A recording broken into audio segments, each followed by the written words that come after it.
En su palabra dice que el Señor habita en medio de la alabanza de su pueblo. El Señor está donde hay 2 o 3 reunidos en su nombre. Acá somos más de 2 o 3 reunidos, me parece. Así que su presencia está en este lugar.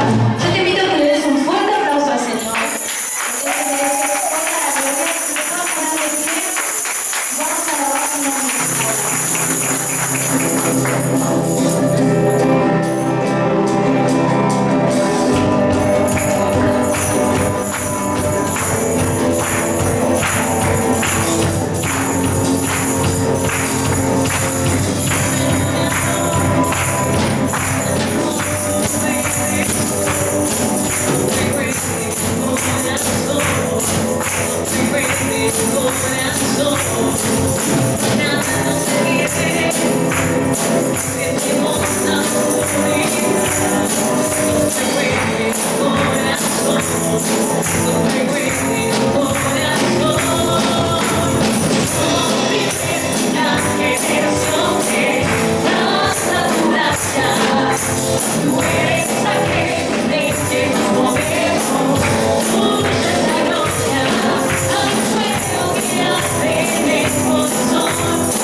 Hola Susi, ¿cómo estás?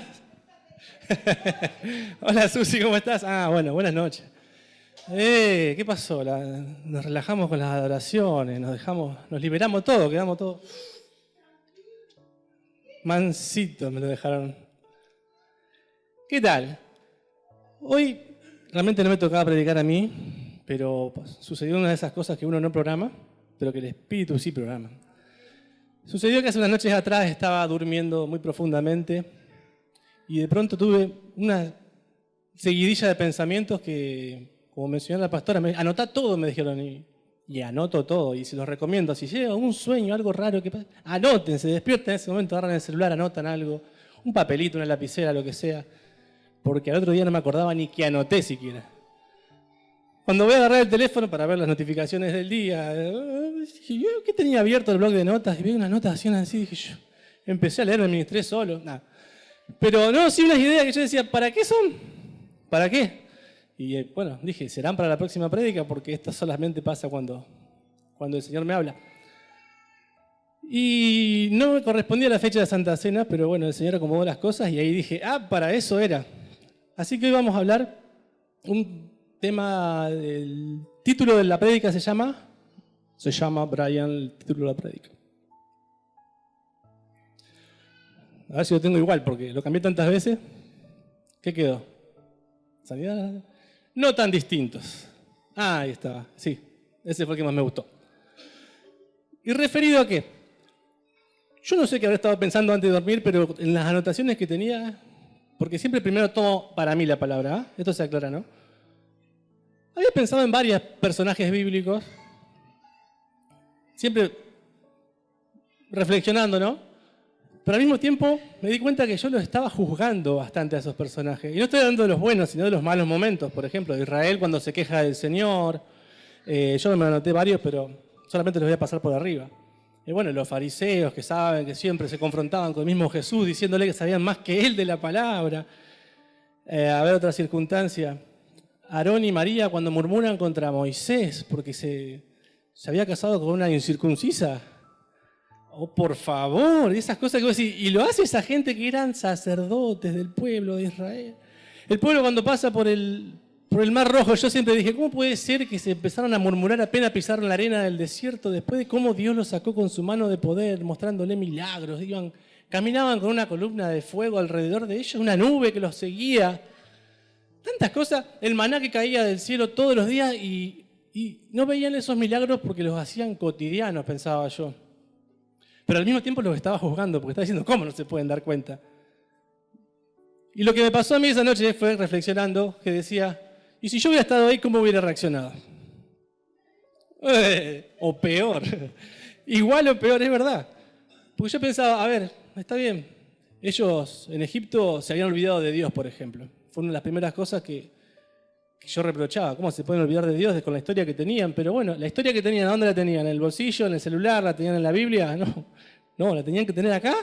Por eso y dije, con razón tanta fiesta tienen estos muchachos. Porque las fiestas, las celebraciones hacían que se acuerden de los eventos vividos. Eran conmemoraciones para que su memoria no se olvide. Exacto, y entonces estaban trabajando como esclavos, oprimidos en Egipto, cada vez peor.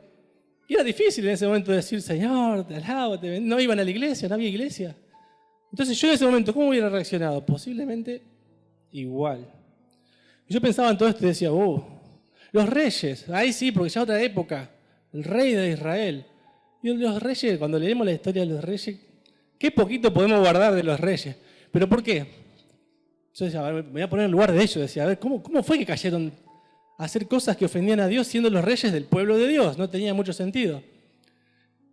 Pero con una población como la que tenían, como ese bendito pueblo de Israel que les exigía. Y si yo hubiera sido el rey, hubiera escuchado al pueblo, hubiera escuchado a Dios. Fácil la respuesta, hubiera escuchado a Dios, perfecto. Pero en las circunstancias que estaba él, yo no sé si lo hubiera escuchado. Yo digo, no era fácil por lo menos. Ahora leyéndolo de la distancia, sí, todo. Así como estamos nosotros sentados ahora diciendo, aparte nosotros leemos estos capítulos de la Biblia que los pasamos así como quien pasa página. Y son historias muy resumidas. Ustedes imagínense si ponen como un diario todas las cosas que fueron viviendo. Estos son solamente fragmentos de todo lo que vivieron. Son pequeños resúmenes. Y a veces 2 páginas son 40 años. Y a veces cuando dice, estuvo orando y oró por 50 años, vos decís, oh, bueno, pero la respuesta le llegó, 50 años, caminaron 40 años en el desierto, yo no tengo 40 todavía. 40 años caminando por el desierto una generación completa para llegar al lugar que de repente les había dicho el Señor, los vamos a sacar los voy a sacar con mi mano de poder del desierto. Y bueno, me sacó así con mi mano de poder y empezamos a caminar. Y decimos, bueno, mañana ya llegamos. No, pasaron ya 40 años. Está bien que ellos alargaron su condena, ¿no? Pero estuvieron ahí 40 años y algunos ni siquiera llegaron a la tierra prometida. Y me decía, y bueno, tenían sus buenos motivos los muchachos para quejarse. Y dije, yo todo esto, ¿a dónde lo llevo? ¿Cómo puedo hacer un resumen aún un poquito, sin profundizar en cada historia, porque si no, no terminamos nunca más? Gedeón, que dudaba del Señor y le ponía que el vellón esté seco, que el vellón esté mojado, que el vellón esté así. El Señor mismo le había dicho que iba a vencer a los filisteos. Y dije, y bueno, si el Señor lo dice, yo voy. Yo, ahora pensaba, yo Daniel, no me da bolilla al vecino, como le pasaba al pobre Gedeón. Tengo que armar un ejército, juntar gente que no es guerrera, eran todos agricultores, armar un ejército y decirle que lo vamos a enfrentar a esos que nos vienen sometiendo hace añares y nos roban todas las cosechas, que nosotros nos escondemos cuando aparecen y les dejamos que se lleven lo que quieran. Decirle que yo, que soy igual que ellos. No, es re difícil confrontar con el pueblo y armar todo eso. Por más que Dios le haya dicho, él tenía sus buenas dudas y se sacó hasta la última duda antes de obedecerlo. Y me decía, ay, pero dudó de Dios. Pero no era fácil lo que estaba pidiendo el Señor nos desafiaba. Los desafiaba como también nos desafía a nosotros. Y por otro lado pensaba, ¿y si ellos ahora tuvieran un minuto y vinieran a esta congregación y se paran allá en el fondo y nos empiezan a mirar y, con el mismo ojo crítico que nosotros los miramos a ellos? Lo primero que harían es decir, Señor, manda el rayo, Señor, abre la tierra, todas esas cosas que el Señor fue haciendo con ellos, por minimeses, porque dije, bueno, tienen un lugar para congregarse, conocen la palabra, todos saben leer y escribir porque en esa época era un privilegio. Todos se pueden congregar acá, escuchar las canciones, las alabanzas, no los persiguen los filisteos, no hay ningún rey, no nos va a invadir Babilonia. Y sin embargo, hace frío por ahí para ir a la iglesia, a veces hay complicaciones, a veces estoy cansado. Andá a decirle que están cansados los caminantes del desierto, 40 años moviendo los piecitos. ¿Y entonces a dónde quedamos nosotros en esto? ¿Tenemos algún derecho a juzgar? De por sí la palabra dice que no juzguemos a nadie, pero con esto fue con lo que el Señor me confrontó. Y cuando me tocó Santa Cena, yo decía, este tema no tiene mucho, no le encontraba mucho hilo, hasta que, buscando en 1 Corintios, en capítulo 10, yo iba a hablar de Santa Cena en particular, pero me encontré y dije, vamos a leer un capítulo antes y un capítulo después para ver bien cómo viene toda la historia. Y me encontré con esto, porque miren qué bien, qué oportuno que viene lo que yo venía hablando. Escribe Pablo a los Corintios, a la iglesia de Corinto. Amados hermanos, no quiero que se olviden de lo que le sucedió a nuestros antepasados hace mucho tiempo en el desierto. Yo cuando empecé a leer esto dije, bueno, me hizo el resumen, me ahorro toda la introducción. Dice, todos fueron guiados por una nube que iba delante de ellos y todos caminaron a través del mar sobre tierra seca. Todos ellos fueron bautizados en la nube y en el mar como seguidores de Moisés. Todos comieron el mismo alimento espiritual, todos bebieron la misma agua espiritual, pues bebieron de la roca espiritual que viajaba con ellos, y esa roca era Cristo. Sin embargo, cuando dice sin embargo, es un sin embargo. Dios no se agradó con la mayoría de ellos y sus cuerpos fueron dispersados por el desierto. Es fuerte. Esas cosas sucedieron como una advertencia para nosotros. Y ahí es donde digo, ¿por qué están estas historias en la Biblia? Pues no están diciendo solamente para que nosotros los juzguemos, sino porque nosotros podemos ser iguales o peores. Están una advertencia para nosotros a fin de que no codiciemos lo malo como hicieron ellos, ni rindamos culto a ídolos como hicieron algunos de ellos. Como dice en la Escritura, el pueblo celebró con abundante comida y bebida y se entregó a diversiones paganas. Y no debemos cometer inmoralidad sexual como hicieron algunos de ellos, lo cual causó la muerte de 23.000 personas en un solo día. Tampoco deberíamos poner a prueba a Cristo, como hicieron algunos de ellos, y luego murieron mordidos por serpientes. Y no murmuren, como lo hicieron algunos de ellos, y luego el ángel de la muerte los destruyó. Esas cosas le sucedieron a ellos como ejemplo para nosotros. Se pusieron por escrito para que nos sirvieran de advertencia a los que vivimos en el fin de los tiempos. Entonces yo pensaba, si se nos puso de advertencia, ¿por qué va a ser? ¿Para mostrarnos que Dios es malo solamente? ¿Para mostrarnos que ellos pecaron solamente? No, es porque nos puede pasar a nosotros. Y en alguna medida, por eso puse el título No tan distintos, en alguna medida las dificultades están para aquellos como para nosotros. En un pasaje que no lo puse, Pedro dice que nos salvemos de esta generación perversa. Ellos eran el primer pueblo de Dios. No eran un pueblo apartado, eran el primer pueblo, porque Dios se encargó de buscar 2 miembros para hacer la nación completa. Arrancaron de cero, fueron su segunda creación, se podría decir, a nivel pueblo. Le dio sus instrucciones, los preparó.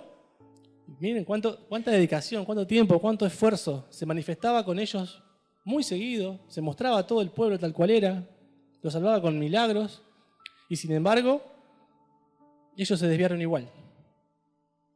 Y sin embargo, el Señor no dudó en demostrar que el juicio y la salvación es personal, porque lo fue limpiando. Lo fue borrando y en la tierra prometida entraron 2. ¿2 de cuántos? Sí, ya eran millones para esa época, después de 40 años de continuar creciendo el pueblo, ¿no? En el versículo siguiente, del mismo relato, el versículo 12, dice: si ustedes piensan que están firmes, tengan cuidado de no caer. Las tentaciones que enfrentan en su vida no son distintas de las que otros atraviesan. No tan distintos. Y Dios es fiel. Dice que Él no permitirá que la tentación sea mayor de lo que ustedes puedan soportar.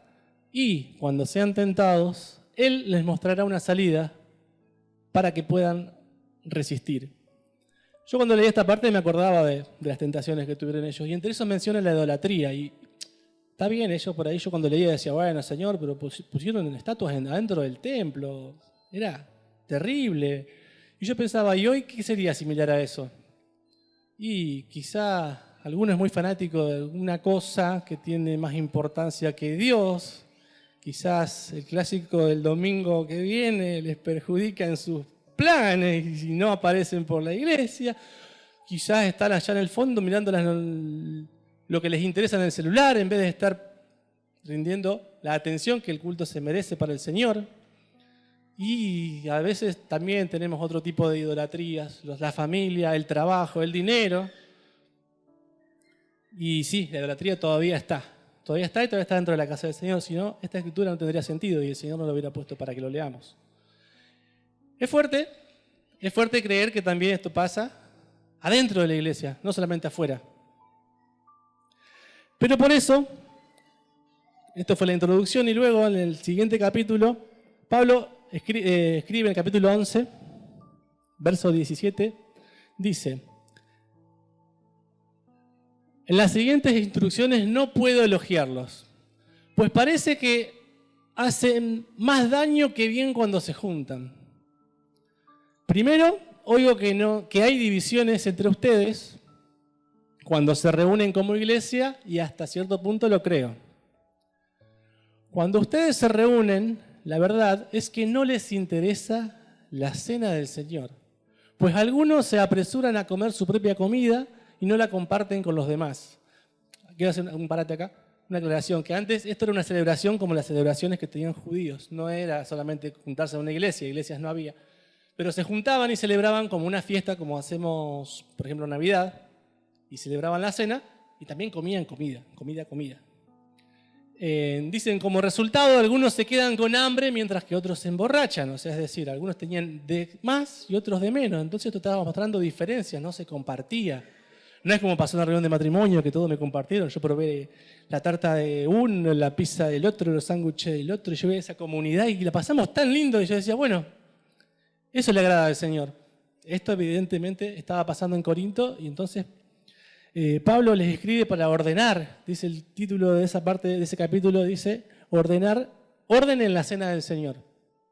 Continúa, dice el 22, que ¿Acaso no tienen sus propias casas para comer y beber? ¿O de veras quieren deshonrar a la iglesia de Dios y avergonzar a los pobres? Miren qué fuerte lo que estaban haciendo en el momento de compartir la Santa Cena, que era compartir el cuerpo del Señor. ¿Qué se supone que debo decir? ¿Quieren que los elogie? Bueno, pues bien, de ninguna manera los elogiaré por esto. Pues yo les transmití lo que recibí del Señor. La noche en que fue traicionado, miren qué linda noche, el Señor Jesús tomó el pan y dio gracias por ese pan, y luego lo partió en trozos y dijo: esto es mi cuerpo, el cual es entregado por ustedes. Hagan esto en memoria de mí. De la misma manera, tomó en sus manos la copa de vino después de la cena y dijo: este es el nuevo pacto entre Dios y su pueblo. Él se está poniendo de intermediario, de pacificador, restaurando esa relación. El nuevo pacto, dice, entre Dios y el pueblo. Un acuerdo confirmado con mi sangre. Hagan esto en memoria de mí todas las veces que la beban. Pues cada vez que coman este pan y beban de esta copa, anuncian la muerte del Señor hasta que Él vuelva. Por lo tanto, es casi como el sin embargo, por eso lo subrayé. Cualquiera que coma este pan o beba esta copa del Señor de forma indigna es culpable de pecar contra el cuerpo y la sangre del Señor. Y yo decía, wow, qué fuerte, pero entonces, ¿qué es la parte indigna de esto? Dice, por esta razón cada uno debería examinarse a sí mismo antes de comer el pan y de beber la copa. Pues si alguno come el pan y bebe de la copa sin honrar el cuerpo de Cristo, come y bebe el juicio de Dios sobre sí mismo. ¿Por qué? Yo leí esta parte y decía, ¿cómo puede ser que de hacer algo que supuestamente está honrando a Dios, pasamos a hacer algo que está deshonrando a Dios? Es lo mismo que decía antes, de la idolatría dentro del templo. Es como hacer todo lo contrario de lo que Dios quiere. Esa es la razón por la que muchos de ustedes son débiles y están enfermos y algunos incluso han muerto, dice. Si nos examináramos a nosotros mismos, Dios no nos juzgaría de esta manera. ¿Qué quiere decir? Que estaban dividiendo el cuerpo, porque no estaban compartiendo, no se estaban preocupando por el otro hermano y estaban teniendo juicio entre ellos, se estaban juzgando entre ellos. Entonces, si la iglesia era el cuerpo de Dios, ¿qué sentido tenía la cena si estamos criticando al hermano, si no estamos teniendo en cuenta al hermano, si de algún modo lo estamos juzgando? Dice, sin embargo, cuando el Señor nos juzga, nos está disciplinando, ¿para qué? Para enseñarnos, para que no seamos condenados junto con el mundo. Es decir que nosotros estamos si no estamos tomando la cena dignamente, como decía antes, era no reflexionando dignamente de lo que estamos haciendo, no teniendo en cuenta que para el Señor es tan importante la Santa Cena como la comunión. Ese es el punto. Si nosotros tenemos algo contra el hermano que tenemos al lado, como hoy también se dijo en las ofrendas, tenemos que hacerlo a conciencia, dijo Mariel, y lo destacó y no sabía cómo explicarlo, cómo decirle, piensen en lo que están haciendo. Lo hubiera dicho así, si hubiera tenido un poquito más de lo que es ella, pero se estaba controlando para no retarlos. Ahora yo los voy a retar libremente porque también este reto me incluye. De pensar, de hacer la conciencia, porque una cosa no tiene sentido sin la otra. Es lo mismo cuando el Señor lo retó a los fariseos, que le dijo que diezmaban, pero la parte de cuidar del hermano, de salvaguardarlo, no existía. Entonces no tenía ningún sentido brindar así una ofrenda. Y eso mismo pasa con la cena. No podemos compartir el cuerpo de Cristo diciendo que odiamos o que tenemos alguna diferencia con parte del cuerpo, o queriendo dividir el cuerpo. Como decimos, queremos el cuerpo de Cristo, pero no la mano. Yo quiero el cuerpo de Cristo, dice que es la cabeza de la iglesia. Entonces, si a un hermano o un miembro lo dejamos afuera, es como decir, bueno, me gusta el cuerpo de Cristo, pero con el pie derecho no lo soporto. El otro día me lo crucé y no. Tuvimos una diferencia y no. Está todo bien, pero no. A pensarla por acá. Entonces, todo este relato lo leía yo en mi casa, pensaba que el Señor, como dije antes, había sido un pacificador entre el pueblo y entre Dios a través de este pacto. Había sido el instrumento único, porque no había otra forma. ¿Y qué quiere? Que seamos imitadores de Él, o sea, que seamos pacificadores, que encontremos la paz con los hermanos antes de tomar la cena. Pero también pensaba que hay una diferencia entre el pueblo de Israel. El pueblo de Israel era su pueblo escogido. Eran todos ellos, fueron multiplicándose y formando la nación. En cambio, cuando Jesús se murió, no murió por Israel, murió por todos. Entonces, cuando habla de la iglesia y habla del cuerpo, no habla solamente de la iglesia Sanidad de las Naciones, ni de las iglesias de Santa Fe, ni siquiera de las iglesias. Habla de todos, de todo el mundo, porque ¿de qué sirve llevarme bien con ellos y después voy a mi casa y con mi vecino le hago la guerra? Porque me pone el perro ahí que me ensucia el pasto y entonces yo cuando lavo el auto le tiro toda la mugre en la vereda de él. Así no vamos a traer a la iglesia nunca al vecino. Y quizás te dan los planes de Dios que ese vecino esté acá. ¿Cuántos trajeron un vecino alguna vez a la iglesia? Yo conozco varios por acá. Pero con ese testimonio de pelearse con el vecino no lo van a poder traer. Entonces el Señor quiere que tengamos el corazón limpio. Por eso dice, examinémoslo, que esté limpio de rencores. No solamente con los de la iglesia, ni solamente con Él, sino también con los pares. Pero con todos, porque Él vino a morir por todos. Así por esa persona que vos tenés por enemigo, también por Él murió Cristo. ¿Y qué quiere Cristo? ¿Quiere que se vaya a condenación? No, si murió por Él, murió para que se salve. Ahí está la trampa. La trampa mental que nosotros nos hacemos porque decimos, Señor, liberame de este enemigo y queremos que lo mate, no queremos que lo convierta. Y entonces, cuando venimos acá a compartir después de la cena del Señor, ¿qué le decimos? Partimos el pan y la amiguita del vecino la tiramos para el costado porque la estamos descartando. Entonces, bueno, hice unos 3 puntos, unos 3 pasos que deja dentro de este orden que hace el apóstol Pablo. El punto número 1 es lo que estaba hablando, la unidad del espíritu. Y no habla solamente de ser pacificadores, también habla de no tener enemigos, por supuesto. Y no solamente, esa parte también estaba incluida en ser pacificadores. Y bueno, respecto a esto, encontré unos versículos cortitos para compartir porque hay un montón, no es que hay un montón de desafíos que nos pone para con la gente que no nos llevamos bien, vamos a decirlo así. Porque capaz que usted dice, yo no tengo enemigos, pero también capaz que hay alguien que vos le hace la vida imposible. Y el Señor capaz que también puso a esa persona que vos considerás enemigo para que te procese. Y si lo puso Él y vos te estás enojando contra los planes de Él, estamos chocando contra la roca en vez de servirnos de la roca. El primer versículo, Efesios 4:3, dice, esfuércense por mantener la unidad del Espíritu mediante el vínculo de la paz. O sea, yo sacaría de todo eso, si quieren resumirlo, esfuércense por hacer la paz. ¿Y qué es la paz? Es un fruto del Espíritu Santo. O sea, nosotros no podemos venir con actitud de guerra, de enojo, si nos está pidiendo esto el Señor. Claro, esfuércense. ¿Qué dice? Que si nos esforcemos, ¿por qué? ¿Porque va a ser fácil? Y no. Si fuese fácil no pediría que nos esforcemos. El siguiente versículo, en Romanos 12:18 dice, si es posible y en cuanto dependa de ustedes, vivan en paz con los hermanos de la iglesia, con todos, en paz con todos. Pero si es posible y en cuanto dependa de ustedes, porque a veces hay personas que no quieren hacer la paz. Pero ¿qué dice? Que nosotros tenemos que hacer nuestra parte. Dice, los pacificadores no se esfuerzan solamente, trabajan por la paz, aun cuando otros no. Lo que cuesta este versículo. Hay pocos amén porque... Me gusta porque algunos se han quedado pensando, otros amén porque sí, ya la conocían, otros han quedado, diciendo, todo eso tengo que hacer. El siguiente versículo, porque va subiendo esto acá no queda. Dice, no digas, me voy a vengar de este mal, sino, ¿qué tiene que hacer un cristiano? Esperar a que el Señor se ocupe de sus asuntos. ¿Cuántas veces cantamos que si mantengo mi paz, Él pelea la batalla? Qué bien. A veces le queremos dar una mano al Señor matando al enemigo a nosotros y no es así. No es así. Nosotros no somos guerreros. El guerrero que pelea por nosotros es Él.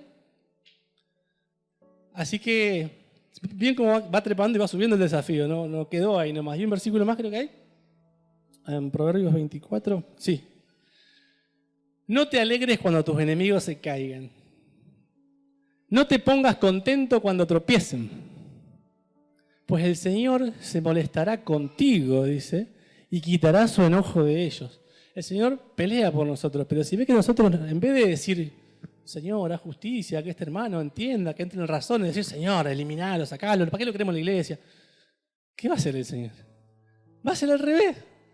Es como que tenemos a Messi en nuestro equipo y de repente lo compra el equipo de enfrente y decimos, ¿qué pasó? No lo cuidamos. no lo supimos querer. Y el último versículo creo que es Romanos 12:14 dice, cada vez peor, bendigan a quienes los persiguen. Miren quién lo dice. Lo dice Pablo, que la pasó bastante mal. Y lo dice de parte de Jesús, que bueno, hizo el pacto la noche que fue entregado Jesús. La noche que fue traicionado y negado por todos sus seguidores, y estoy hablando de los discípulos mismos. Esa noche hizo el pacto. Y miren lo que dice después, a raíz de esto, ¿no? Bendigan a quienes los persiguen. ¡Fua! No los maldigan, sino pidan a Dios en oración que los bendiga. Otra vez. ¡Qué difícil! Porque muchas veces decimos, bueno, queremos ser como Jesús. Sí, bueno, esta parte también es ser como Jesús. Y la pide. No es que está implícito haciendo un mensajito que pasa por arriba. No, lo pide en varios versículos y yo lo dejé hasta ahí porque si no terminamos más. Se habla mucho de esto. La palabra hace mucho foco en esto. Porque evidentemente vamos a tener algún enemigo que otro. Aunque no lo queramos, porque a veces dice que no depende de nosotros. A veces la persona no nos quiere y nosotros sabemos qué hacer y no nos quiere. Y bueno, acá lo llevamos a la oración. Siempre el Señor nos da una salida con la prueba, decía el versículo anterior. El punto 2.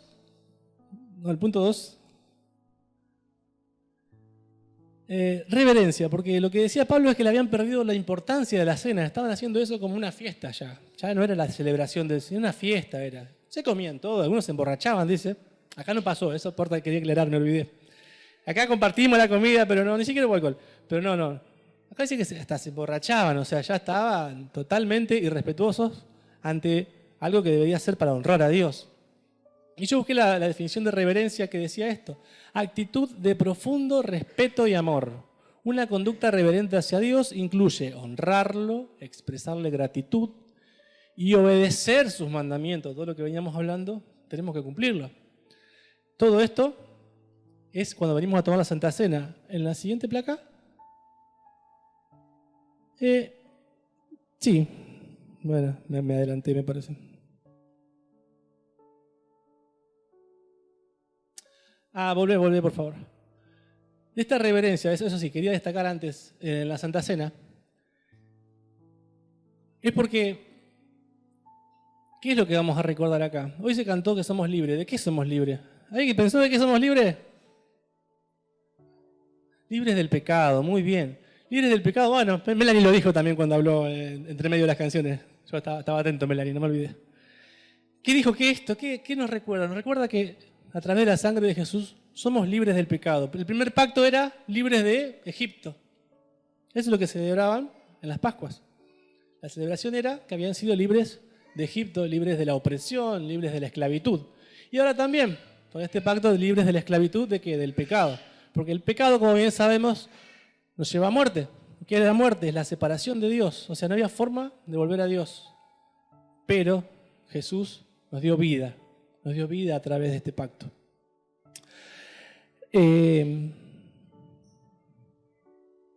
Ahora sí poner la definición, vamos a aclarar. Puse una definición que no creo que esté de más, porque cuántas veces se enseñó así la Santa Cena, no sé, pero hoy el Señor me dijo enseñar así y yo lo estoy obedeciendo primero a Él. La Cena del Señor, la Santa Cena del Señor, es una representación visible de la muerte de Cristo por nuestros pecados. Nos recuerda la muerte de Cristo y la esperanza gloriosa de su regreso. Amén. Sí me gusta, hoy cantamos también de esto. Nuestra participación fortalece nuestra fe a través de la comunión con Cristo y el compañerismo con otros creyentes. Esa es la otra parte, sin una cosa no va la otra. Igual cuando el Señor resumió los mandamientos, ¿qué dijo? Primero una relación con Dios y después una relación con los hermanos. O sea, ama a tu prójimo como a ti mismo. Ama al Señor con toda tu fuerza, con todo tu corazón y al prójimo como a ti mismo. O sea, las dos cosas van siempre pegadas. Así como en Pascua, acá estaba. Así como en Pascua se celebra la libertad de la esclavitud de Egipto para Israel, la cena recuerda la liberación de nuestros pecados por la muerte, o sea, por el sacrificio de Cristo. ¿Y qué es lo que tenemos que hacer en este momento antes de tomar la Santa Cena? Bueno, van a salir todos juntos. Mandar los puntos, otros subtítulos que hice chiquititos. El autoexamen, examinarse a uno mismo, o sea, juzgarse a uno mismo. Y ahí pensé, yo dije, tan malo no es el Señor, porque nos deja juzgar. ¿A quién podemos juzgar? A nosotros mismos. Y con todas las ganas que tengamos de juzgar, al de al lado la ponemos en nosotros. Y ahí sí podemos explayarnos con el juicio. Podemos tener juicio de valores sobre nosotros mismos, solamente. El autoexamen dice, pecados sin confesar o resentimiento, es lo que veníamos hablando. ¿Estamos cumpliendo los mandamientos? Eso es lo que tenemos que pensar antes de tomar la Santa Cena. ¿Estamos cumpliendo con todo? Nos falta un poquito de acá, otro poquito de allá, capaz que no lo vemos, pero puede estar. Así que tenemos que pedir revelación al Señor, como también se ha hablado. Dice, o resentimiento, por ahí se quedó una bronquita guardada con alguien. Capaz que no es un enemigo particularmente, pero estás enojado, qué sé yo, porque estás enojado. Vamos siempre el pobre, los pastores de ejemplo. Vamos a poner los pastores. Estamos enojados con los pastores porque quise hablar el miércoles con él y no tenía tiempo. Y me quedó ese resentimiento. Y llega la cena y no tenés tiempo de... Bueno, entregá esa carga al Señor. Mostrar un arrepentimiento. Pensá cómo pensaría el Señor. ¿Cómo pensaría? ¿No te atendió? ¿No me atendió? ¿No me quiso atender? ¿No me quiso dar el tiempo? O pensar... Y somos 70, 80 en la congregación, los pastores están ocupados, quizás yo vine en un momento que no podía. Esa forma de pensar nos va a ayudar a limpiar el corazón antes de ensuciarlo siquiera. Actitud de arrepentimiento. ¿Por qué? Porque quizás esos pecados, alguno que otro lo vamos a volver a cometer en el futuro, pero ¿qué es lo que el Señor ve? El corazón, la actitud con la que vamos a Él. Si es por ser santos, con la definición así de santo como el Señor, no creo que alguno califique de acá. Santos para el Señor es apartados para mejorar, para llegar a ser como el Señor. Y ese llegar a ser, ese camino, ese esfuerzo, esa actitud del corazón es la que el Señor quiere ver cuando tomamos la Santa Cena. Dignamente, con reverencia y respeto, como dijimos antes, pero sobre todo sabiendo, con conciencia, por eso es dignamente, sabiendo qué estamos haciendo. No decir, bueno, porque es primero día del mes, voy, chao. O decir, bueno, ni siquiera eso, bueno, falta, si es domingo, total, el mes que viene la tomo. Bueno, cada uno examínese, yo no te voy a juzgar, Susana. Pero cada uno examínese. De hecho, nosotros mismos también decimos, mira, a ver quién faltó. Uy, faltó para la Santa Cena. No le importa, el Señor se ocupará. El Señor se ocupará, vos ocupate de no faltar vos. Y por último dice considerar a otros, que es, lo que habíamos hablando de no juzgar. Pero también, el pastor siempre pregunta, ¿a alguien le falta la copa? ¿A alguien le falta el pan? A Corinto le faltaba hasta la gana de comer a alguno y comían y no le importaba nada. Pero acá el Señor también hace este llamado de atención, de considerar a todos, que todos tengan lo que tienen que tener, que todos hayan llegado, que a nadie le falte nada, que todos podamos compartirlo. Y, sin juzgar más que a uno mismo. Hablando del juicio, porque hablé tanto pero no pasé ningún versículo, 2 nomás. Lucas 6, 37, que dice, no juzguen a los demás y no serán juzgados. Recuerden lo que dijimos antes, algunos se enfermaban, hasta inclusive algunos morían, porque estaban consumiendo juicio para sí, porque el Señor se veía ofendido con lo que estaban haciendo. Quizás era porque tomaban indignamente, no sabían lo que estaban haciendo, o no, pero estaban consumiendo para sí mismo condenación, decía otra versión, en vez de juicio. No condenen a otros para que no se vuelvan en su contra, perdonen a otros y ustedes serán perdonados. ¿Qué dice el Padre nuestro? Perdona nuestras ofensas, como nosotros también perdonamos. Si nosotros no perdonamos, dice, ¿cómo? O sea, da la misma unidad de medida. Perdona nuestras ofensas como nosotros perdonamos. O sea, cada uno hace juicio para sí mismo en ese acto de no perdonar, porque el Señor tampoco estamos bloqueando las bendiciones. Y yo por ahí pensaba en este momento de reflexión, ¿no? Algo que también se dijo el miércoles, que creo que Víctor y Roxana dijeron que cuando ellos llegaron a la iglesia, pensaba que estaba todo bien. Vinieron para ver, para probar, porque lo invitaron, pero que el Señor empezó a revelar cosas en su vida que había que cambiar y se dieron cuenta que podían estar mucho mejor. Y eso también me pasó a mí. Yo cuando venía a esta iglesia, cuando recién empezaba encima de la iglesia, yo venía pensando que el Señor me tenía que tirar con un ministerio por la cabeza apenas pise la iglesia. ¿Pero por qué? Porque lo venía buscando, lo venía pidiendo. Yo venía de un tiempo largo de estar, con mi actual esposa, no éramos esposos y estábamos conviviendo. Entonces cuando nos pudimos casar y ordenar delante de Dios, dijimos, bueno, yo ahora ya está, ya hice todo lo que tenía, hice toda la tarea, me sentía el más digno. Y cuando me faltaba un montonazo, no me faltaba un poquito. Y recuerdo que la pastora me dijo en la primera administración que tuve, que me faltaba perdonar. Y yo dije, no, ¿yo? ¿A quién? Y de repente me reveló inclusive a que me dijo, perdonar a tu papá. Y yo decía, pero si con mi papá estoy re bien, mira, está bien, ni nos hablamos, pero no nos llevamos mal. Y después puse a pensar, ¿cómo que ni nos hablamos? Y sí, fue la primera revelación que tuve así de... Y me dijo, y esa relación que tenés con tu papá bloqueada, ni te hablas, imagínate si así hablas con Dios, no me quiero imaginar cómo es tu relación con Dios. Porque eso se transmite a lo espiritual. Lo emocional te bloquea. Entonces, lo primero que hice fue descubrir que tenía algo por lo que trabajar. Y eso también tenemos que ver, porque quizá alguno me está diciendo, bueno, yo no... Bueno, cada uno sabrá, pero yo le estoy dando unas pistas para que cada uno se sepa juzgar un poquito más fuerte a sí mismo.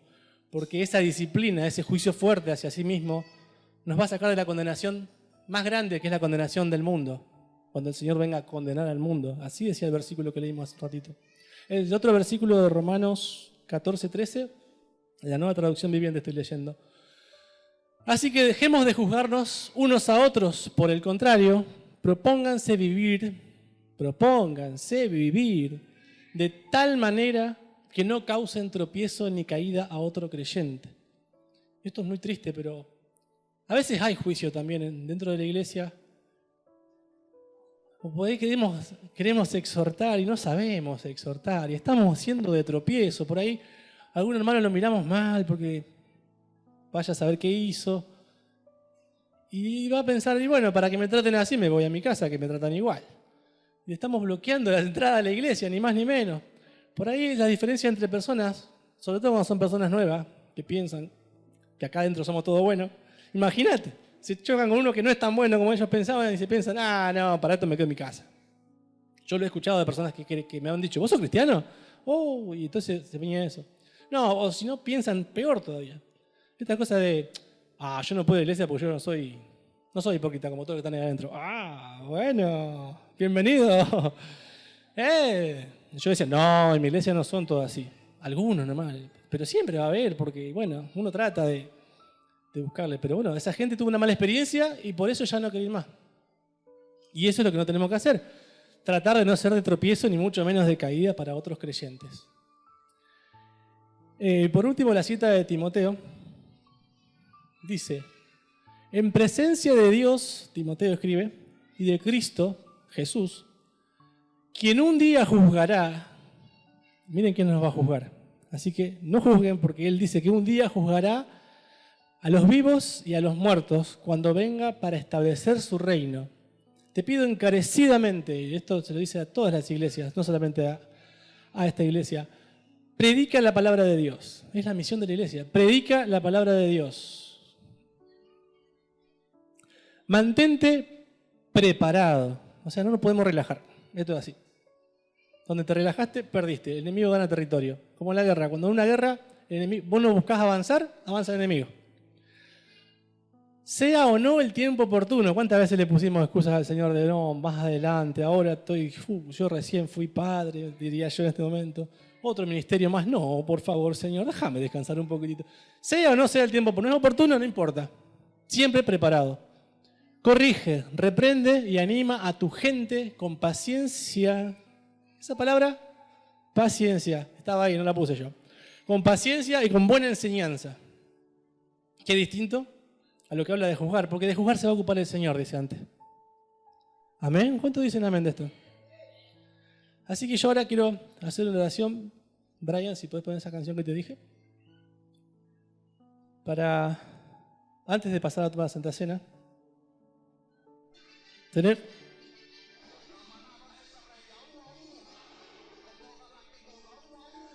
Brian, cortala. Se ve que es Anabera. Bueno, quiero contarles una cosa. Esto ya estaba preparado. Soy un mal actor, no importa. Yo a Brian le dije aparte salió muy despacito, subí el volumen la próxima. Quería que se espanten, quería ver más cara de horrores. No, ya pasó. Te bloquearon el sonido, me parece, por ahí. Bueno, lo que yo quería probar ahora con ustedes mismos era ver qué pensaron, qué fue lo primero que vino a su cabeza. Brian estaba paveando. O, pobre Brian, mirá lo que le viene a pasar. Yo no quería estar en sus zapatos, que el Señor lo cubra y lo guarde y lo bendiga. ¿Qué pensaron primero? Que estaba escuchando cualquier cosa. que estaba así, estaba en su mundo. O también de mí, ¿qué pueden pensar? Decir, ay, ese predicador, ¿cómo lo va a retar de ahí arriba? Qué feo, qué flojo. Qué flojo, no, qué flojo el predicador, ¿cómo lo va a retar a Brian? Hubieras buscado el momento más oportuno. O pueden pensar, pobre Daniel, que está cansado, sin voz, nervioso, le viene a pasar esto. Son dos opciones. Dos opciones de un juicio que viene a nuestra cabeza de primera.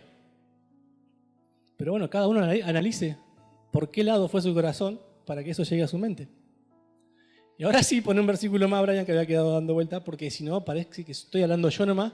Y esta versión es de la Biblia de las Américas, que me cayó así, puff, hoy a la mañana, que dice, solo hay un dador de la ley y juez, que es poderoso para salvar y para destruir, pero tú, ¿quién eres que juzgas a tu prójimo? Uy, no es mi estilo de predicar. Ya algunos se habrán dado cuenta que yo estoy metiéndome en territorios que yo no suelo meterme. Porque es muy fuerte lo que está diciendo acá la palabra. Pero como dije antes, todo es para bendición nuestra, ¿amén? ¿Quién lo va a tomar así para su bendición? ¿Quién ahora cuando tome la cena se va a poner a reflexionar en estos puntos? ¿Querés poner los puntos de vuelta ahora? Vamos a repasar muy rápidamente. Ajá, ahí está. Pensar en pecado sin confesar o resentimiento. Ir con una actitud de arrepentimiento. Dignamente, reflexionando, con reverencia y con respeto. Y considerar a nuestros hermanos. Perdonar a nuestros hermanos en este momento si estamos enojados con alguno. Amén. Yo pensaba en cómo, porque muchas veces decimos que tenemos que actuar solamente, actuar como el Señor actuaría. Pero también pueden pensar como el Señor pensaría. Qué difícil, porque el pensamiento es algo que es muy difícil de dominar. Yo recuerdo un tiempo atrás que se nos había predicado el tema de la murmuración.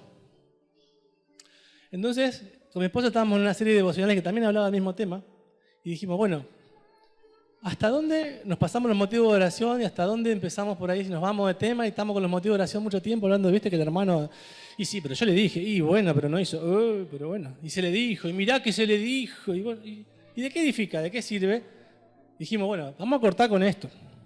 Damos el motivo de oración y tenemos que tener una clave para no hablar más. No importa si lo pensamos, por lo menos tratemos de no hablarlo. Para no emitir juicio, porque del juicio a la murmuración hay un paso así de cortito es el paso que hay que dar. Y por ahí hablamos y decimos, che, en los motivos de oración yo quiero agregar a tal persona que me pidió oración porque le pasó esto. Y yo, esos ojos grandes, ya sabe todo lo que quiero decir, yo ya sé lo que estoy guardándome para mí. Y suficiente, pasamos vuelta de página y seguimos. El Señor está tratando con esa persona. El Señor va a tratar. Está en un proceso. Y si es un proceso del Señor, ¿qué sabemos nosotros? ¿Por qué vamos a interferir en ese plan? Simplemente nos toca orar. Nos toca orar y brindar ayuda. Si se puede ayudar, ayudamos. Si vemos que no tenemos nada que ver, nos ayudamos de oración, que nunca va a estar de más. Amén. Señor y Padre de amor que estás en el cielo, yo te doy gracias por este momento en que una vez más podemos renovar este pacto contigo, Padre. Te damos gracias por el privilegio de esta mesa, Señor. De esta mesa de la cual hay muchos que todavía no la conocen siquiera, Padre. Algunos que han estado hasta este tiempo bebiendo juicio para sí, Señor. Yo te pido perdón por ellos y por cada uno de nosotros en el día de hoy, Señor. Porque nadie es digno de esta mesa, Señor. Por eso a nadie debemos juzgar. Solamente tú nos has hecho dignos y nos has invitado a esta cena, Señor. Te damos gracias, Padre, por aquellos hermanos que la toman por primera vez y por aquellos que por primera vez la van a tomar dignamente, Señor. Que tú estés bendiciendo sus vidas, Señor. Que les haga sentir hoy el poder que hay en este acto, Señor, de honrarte a ti recordando tu muerte, tu sacrificio, el sacrificio de tu cuerpo, el sacrificio de tu sangre, Señor. Y que podamos tener presentes que nada de esto tiene sentido, Señor, si no tenemos la unidad en el Espíritu como iglesia, Padre Santo. Ayúdanos a amar al que tenemos al lado, Señor. Ayúdanos a frenar nuestra boca a tiempo, Señor. A poder ver con tus ojos y a poder pensar con tu cabeza, Señor. Yo te doy gracias por la vida de cada uno de los que está sirviendo, Señor, porque muchas veces esos comentarios negativos llegan, Señor. Esos comentarios negativos dañan, Padre amado, pero yo sé que tú tienes el poder de restaurar, Señor. Te pido perdón por cuántas veces yo mismo también, Señor, he hablado en contra de alguien que estaba sirviendo cuando apenas te conocía, Señor. Te pido perdón, Padre, por aquellos que se encuentran desanimados de seguir trabajando para ti, Señor, porque han sentido la crítica, Señor, han sentido el juicio de los hermanos en la mirada simplemente, Señor, en vez de recibir tu abrazo, Señor, que es lo que tenemos que dar cada uno de nosotros, Padre Santo. Te pido que nos ayudes, Señor, a soportar estos malos momentos, Señor, también cuando alguien nos avasalla, cuando sentimos que tenemos enemigos o miradas que no están bendiciéndonos, Señor. Te pedimos que podamos ser pacificadores, como tú nos estás enseñando en este día, Señor, para beber esta copa dignamente, Señor. Para sentirnos parte de tu pueblo, Señor, a través de tu cuerpo, Señor, y no estar consumiendo maldición para nosotros, Señor. Te pedimos que tú, en el día de hoy, Señor, nos permitas irnos con una mirada diferente de lo que aquí estamos haciendo. Con la mirada del reino, Señor, con el pensamiento del reino. Aquí te entregamos nuestras cargas en este día, Señor. Te entregamos nuestros pecados, Señor, y te damos un corazón arrepentido, Señor, que va a trabajar y se va a esforzar para ser un miembro honorable de tu reino, Señor. En el poderoso nombre de tu Hijo Jesús. Amén.